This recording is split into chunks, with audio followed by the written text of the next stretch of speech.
കേരള തമിഴ്നാട് അതിർത്തിയിൽ ശൂലപ്പാറയിൽ സർക്കാർ ഭൂമിയിൽ വൻ കയ്യേറ്റം. രണ്ടിടങ്ങളിലായി 3.5 കിലോമീറ്ററിലധികം റോഡ് നിർമ്മിച്ചു. സംസ്ഥാന അതിർത്തിയിലെ നോമാൻ ലാൻഡിലും കയ്യേറ്റം നടന്നു. റവന്യൂ അധികൃതർ സ്ഥലത്ത് സന്ദർശിച്ച കയ്യേറ്റം സ്ഥിരീകരിച്ചു. ഉടുമ്പൻചോല തഹസിൽദാർ ജില്ലാ കളക്ടർക്ക് റിപ്പോർട്ട് നൽകും.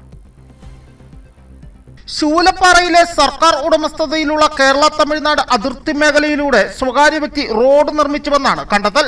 പ്രദേശവാസിയുടെ പട്ടയഭൂമിയിലൂടെ അനുമതിയില്ലാതെ റോഡ് നിർമ്മിച്ചുവെന്ന് റവന്യൂ അധികൃതർക്ക് പരാതിയും ലഭിച്ചിട്ടുണ്ട്.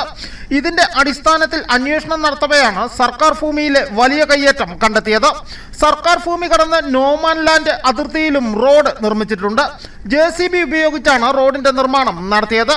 അന്വേഷണത്തിൽ പുറമ്പോക്ക് ഭൂമിയിലൂടെയാണ് നിർമ്മാണം നടന്നിട്ടുള്ളതെന്നാണ് റവന്യൂ വകുപ്പ് കണ്ടെത്തിയിട്ടുള്ളത്. ശൂലപ്പാറ മേഖലയിൽ SC കോളനിയെ ബന്ധപ്പെടുത്തി ജില്ലാ പഞ്ചായത്തിന്റെ ഫണ്ട് ഉപയോഗിച്ചുള്ള റോഡിന്റെ നിർമ്മാണത്തിനുള്ള നടപടികൾ ആരംഭിച്ചിരുന്നു. ഇതിന്റെ മറവിലാണ് ഈ റോഡിന്റെയും നിർമ്മാണമെന്നാണ് വിവരം.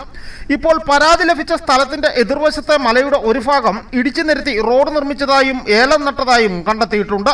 ഈ 2 റോഡുകളുടെ നിർമ്മാണത്തെ സംബന്ധിച്ച് ഉടുമ്പൻചോല തഹസിൽദാർ ജില്ലാ കളക്ടർക്ക് റിപ്പോർട്ട് നൽകും. വാഹനം പിടിച്ചെടുക്കുന്നതടക്കമുള്ള നടപടികളിലേക്ക് കടക്കുമെന്ന് റവന്യൂ അധികൃതർ വ്യക്തമാക്കി. News bureau, Udumbanchola. ഇനി ലോ പ്രൈസിൽ ഹൈ റേഞ്ച് ഓണം.